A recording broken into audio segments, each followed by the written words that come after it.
जय श्री कृष्ण। ओम नमो भगवते वासुदेवाय। नमस्कार दोस्तों, स्वागत है आप सभी का हमारे चैनल भक्ति ज्ञान में। दोस्तों, आज मैं आपको कार्तिक मास महात्म के 20वें अध्याय की कथा सुना रहा हूँ। शुक्राचार्य बोले, हे दैत्यराज, तुम्हारे संपूर्ण ऐश्वर्य को छीनने के लिए श्री विष्णु आदित्य के पुत्र वामन के रूप में जन्मे हैं। दैत्यराज, ये तुम्हारे यहाँ मांगने के लिए आए हैं। मेरी राय में इन्हें कुछ नहीं देना चाहिए। हे राजन, सुनो, अपनी बुद्धि की अपेक्षा गुरु की बुद्धि अधिक सुख देती है, जबकि पराई बुद्धि नाश करती है और स्त्री की बुद्धि प्रलय करा देती है। जो तुम्हारे शत्रुओं का हित करना चाहता हो उसे अवश्य ही मार डालना चाहिए, क्योंकि ऐसे हित नाशक किसी काम नहीं आते। बलि बोले, हे गुरु, आप ऐसी धर्म विरोधी बातें ना कहें। यदि मैं स्वयं विष्णु को कुछ दूं तो इससे अधिक बड़ी बात क्या होगी। विद्वान लोग जिन विष्णु की प्रीति के लिए यज्ञ करते हैं, वे ही यदि साक्षात यहाँ आए हैं तो पृथ्वी पर मुझसे अधिक भाग्यशाली और कौन होगा।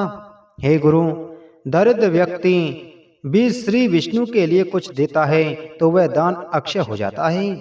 श्री विष्णु स्मरण करने मात्र से ही अपने दुष्ट चित्त वाले पापियों को भी पवित्र करके उन्हें अपनी परम भक्ति प्रदान करते हैं।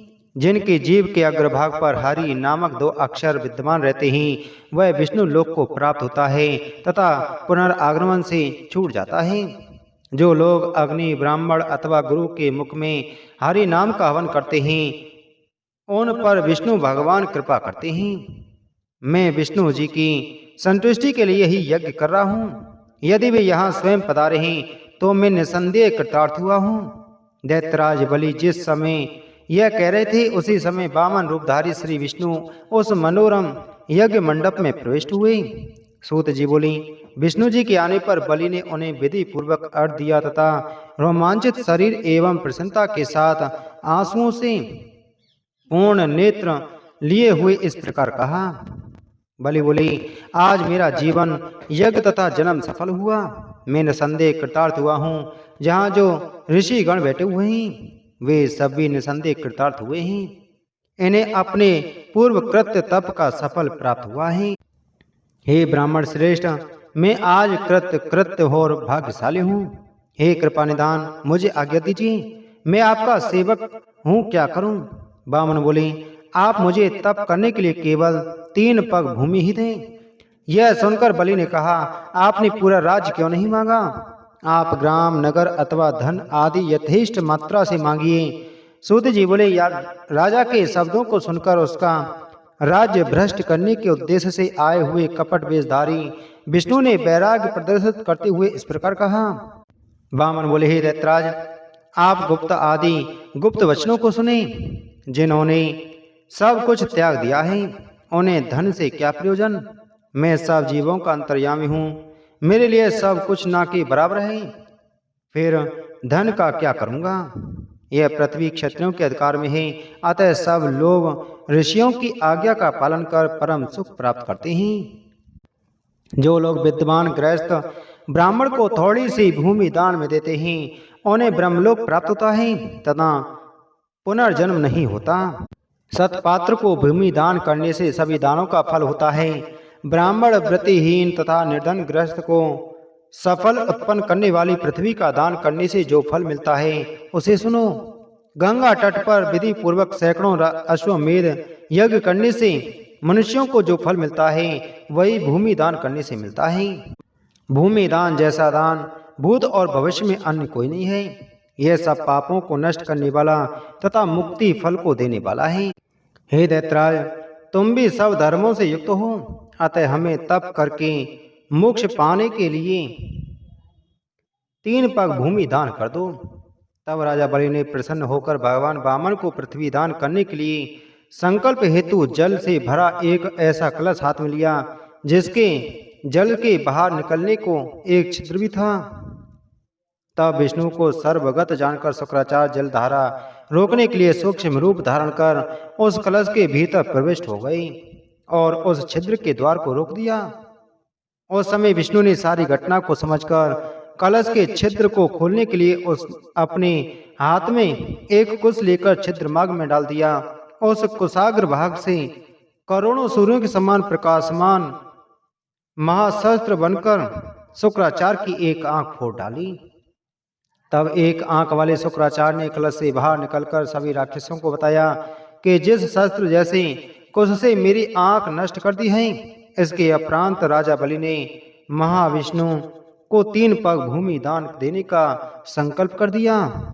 तभी विश्वात्मा विष्णु ने अपना शरीर ब्रह्मलोक तक बढ़ा लिया।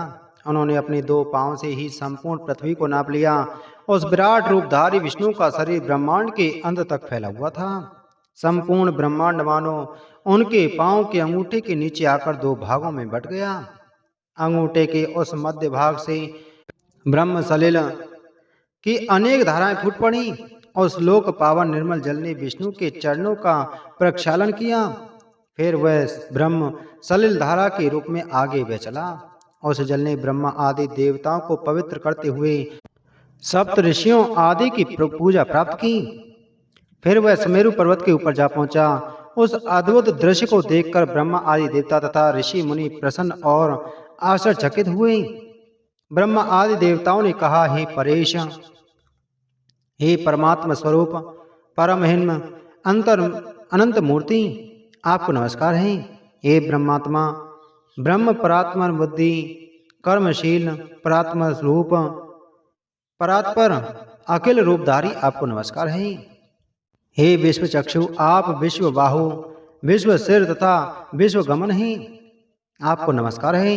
इस प्रकार ब्रह्मा आदि देवताओं ने महाविष्णु की स्तुति की। तब श्री विष्णु ने सबको अपना अपना पद देकर प्रसन्नता एवं अभय प्रदान किया। फिर माधव ने राजा बलि को बांधकर रसातल में भेज दिया तथा समस्त भोगों से युक्त निवास प्रदान किया। ऋषि बोले, महाविष्णु ने बलि को उस उपयुक्त सर्प युक्त रसातल में क्या क्या भोज पदार्थ किए। सूत जी बोले, बिना मंत्रों के अग्नि में दी गई हवि तथा अपात्र को दिया गया दान उसका भोज है।